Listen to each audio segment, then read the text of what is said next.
Y si el aparente caos de los mercados financieros ocultara un patrón, una especie de memoria que obliga a los precios a volver a casa, no es una idea esotérica, es la base de una estrategia llamada arbitraje estadístico. Bienvenidos a nuestro análisis de hoy. Tenemos sobre la mesa un documento académico que a primera vista parece pura matemática, pero que en el fondo esconde una idea muy potente: cómo encontrar orden y oportunidades en el ruido del mercado. La misión que nos hemos propuesto es desentrañar cómo los analistas cuantitativos, los famosos quants, intentan cazar estas ineficiencias temporales. Y todo gira en torno a un concepto que suena casi a ley de la física: la reversión a la media. La idea es increíblemente atractiva, ¿verdad? Desde luego. La sensación de que cuando el precio de dos activos que suelen ir de la mano se desvía demasiado, una fuerza invisible tiende a corregirlo. Es como un elástico financiero. Lo estiras, pero siempre quiere volver a su sitio. Es una idea muy poderosa y es la base de fortunas y también de desastres en Wall Street.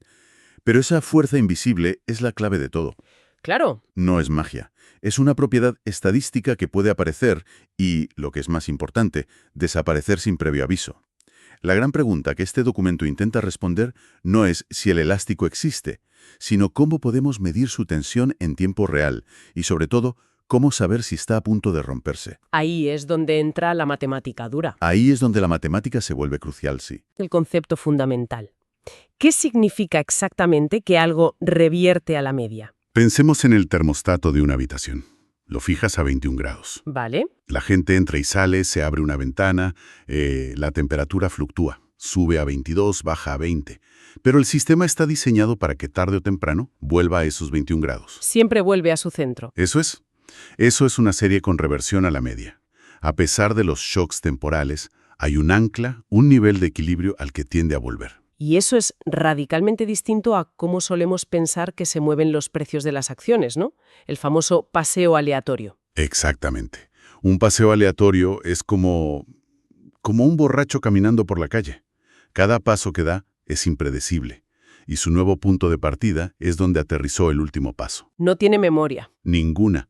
Ni un hogar al que volver. Si una acción sufre un shock por una mala noticia, ese nuevo precio más bajo se convierte en la nueva realidad. No hay ninguna fuerza que lo obligue a regresar al precio anterior. Y la implicación de esto es gigantesca. Claro, porque si algo revierte a la media, no es completamente aleatorio. Y si no es completamente aleatorio, es, hasta cierto punto, predecible. Y donde hay predictibilidad, Hay una potencial oportunidad de beneficio. y ahí es donde entra en juego la estrategia que analiza el artículo, el famoso pairs trading o comercio de pares.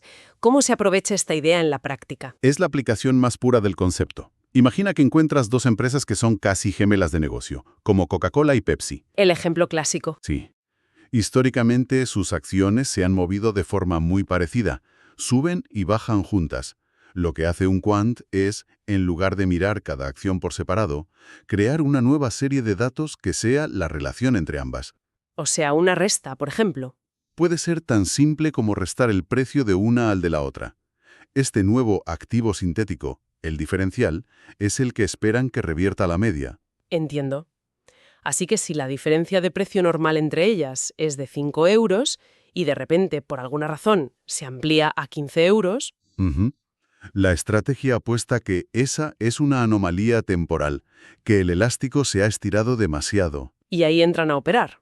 Entonces, el trader ejecuta la operación, vende la acción que se ha vuelto cara en términos relativos y al mismo tiempo compra la que se ha quedado barata. Se pone corto en una y largo en la otra. Justo. Y luego simplemente espera. Si la apuesta es correcta y la diferencia vuelve a los 5 euros habituales, cierra ambas posiciones y se embolsa la diferencia. Sin importar lo que haya hecho el mercado en general.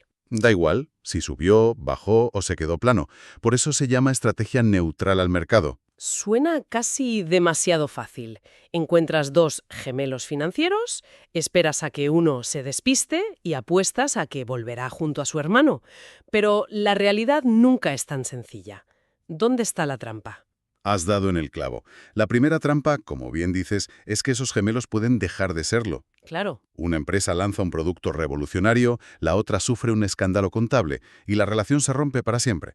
Pero el problema más profundo, el que aborda este documento, es de medición. ¿Cómo de estirado está el elástico? Exacto. ¿Cómo sabes que se ha estirado demasiado? Y si lo que estás viendo no es una desviación temporal, sino que el elástico se ha roto y ahora hay un nuevo equilibrio.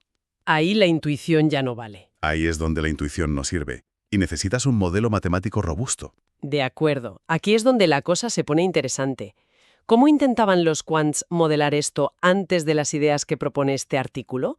¿Cuál era el enfoque clásico?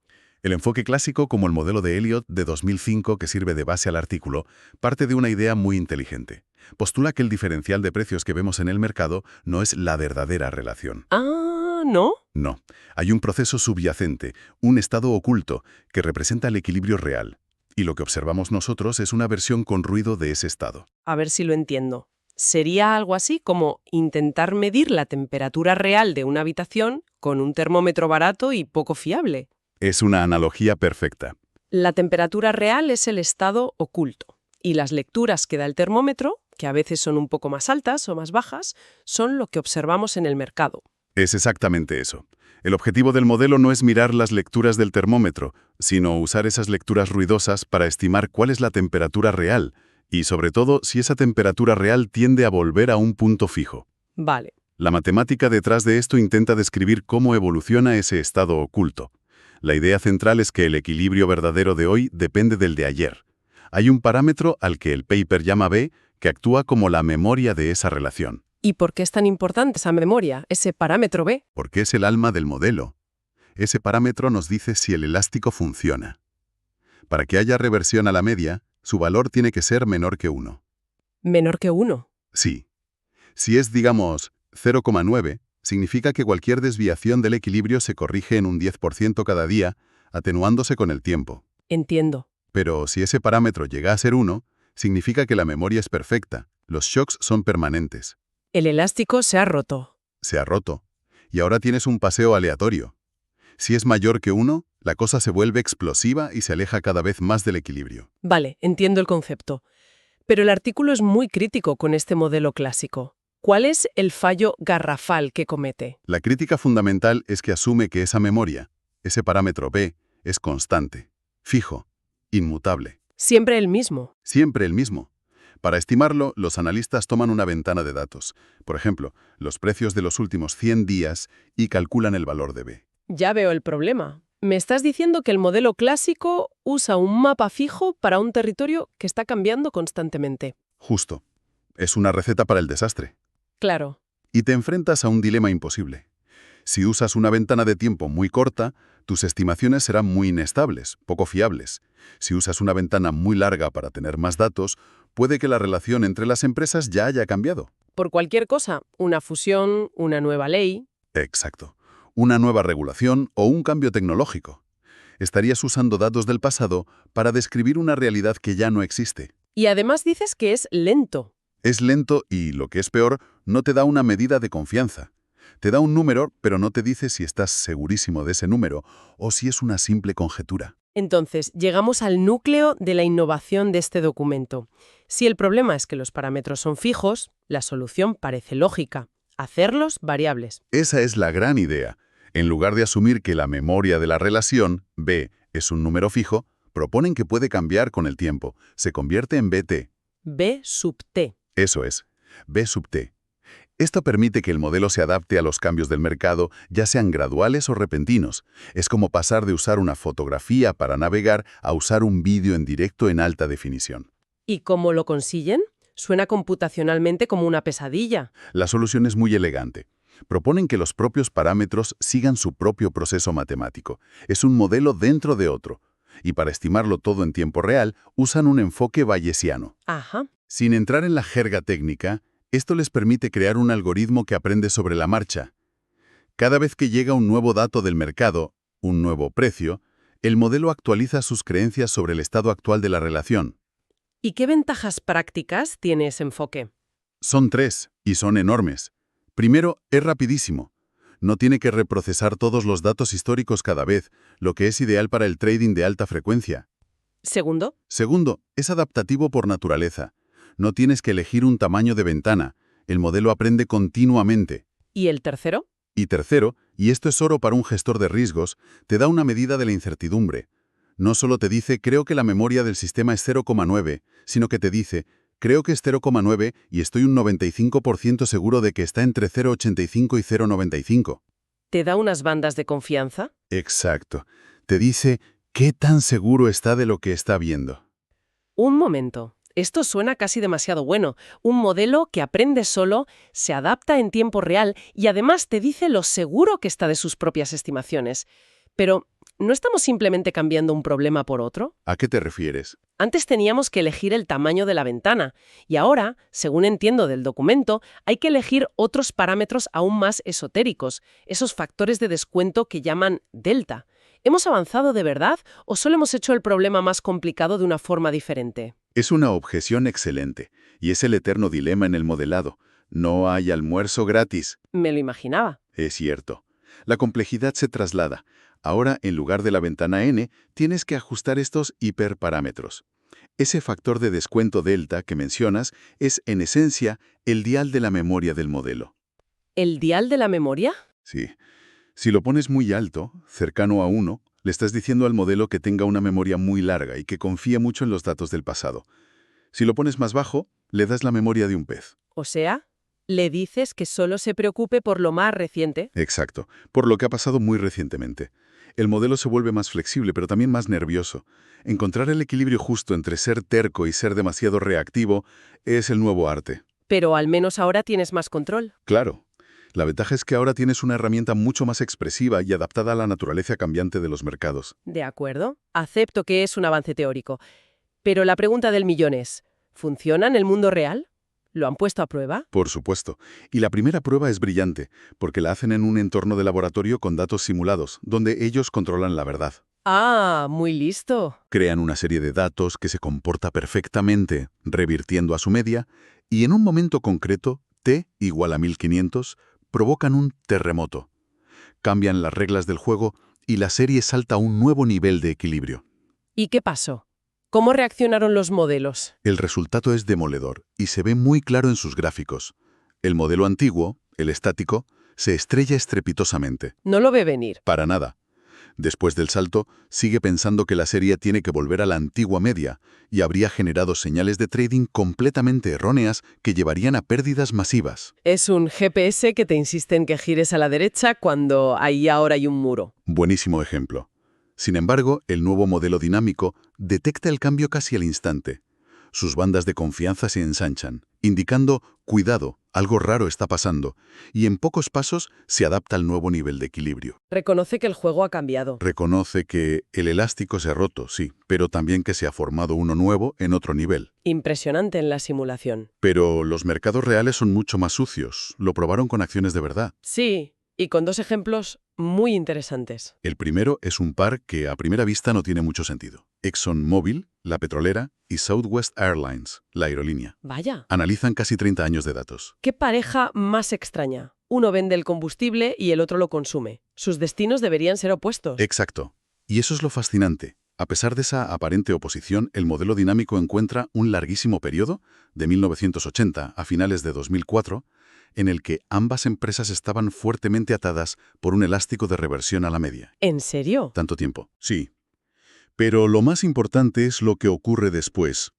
El modelo, a través de su estimación de la memoria BT, detecta en tiempo real el momento exacto en que esa relación se rompe para siempre, justo después del 8 de noviembre de 2004.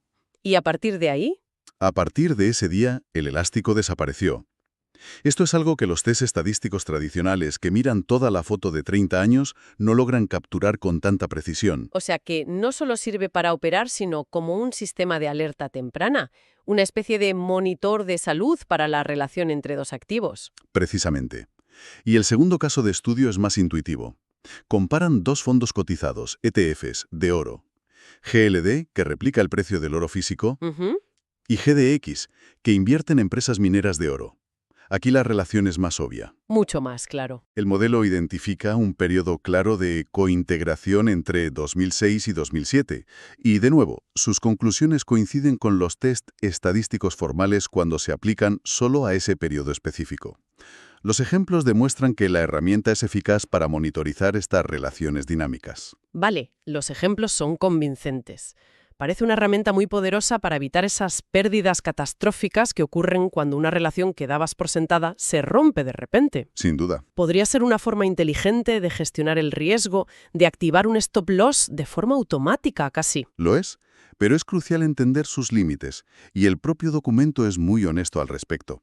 Este modelo es un bloque de construcción, una pieza muy avanzada del motor, pero no es el coche entero. Le faltan partes. Una estrategia de trading real necesita muchas más capas. Un sistema para decidir cuándo entrar y salir exactamente, cómo gestionar el tamaño de la posición y, sobre todo, cómo tener en cuenta los costes de transacción. Que se pueden comer el beneficio. Exacto, que pueden devorar los pequeños beneficios de estas estrategias. No es una máquina de hacer dinero, es un detector de patrones increíblemente sofisticado. De acuerdo. Creo que el viaje ha sido completo. Empezamos con una idea muy simple, la de un elástico financiero, y hemos acabado en un modelo matemático muy avanzado. Si tuviéramos que resumir las grandes lecciones de este análisis, La primera, y más importante, es que los modelos estáticos están condenados al fracaso en un sistema tan complejo y adaptativo como los mercados financieros. son demasiado rígidos. Exacto. Asumir que las relaciones son constantes es el error fundamental. El segundo punto sería que la solución pasa por modelos dinámicos, que puedan aprender y adaptarse, y el enfoque que presenta este artículo, usando un marco bayesiano, parece ser especialmente potente. Sí, porque no solo se adapta, sino que también nos informa sobre su propio grado de incertidumbre. Te dice lo que no sabe. Y eso es casi más importante que lo que sabe. Cierto. Y el tercer punto es que, a través de las pruebas, hemos visto que no es solo una virguería teórica. Tiene una aplicación práctica muy clara.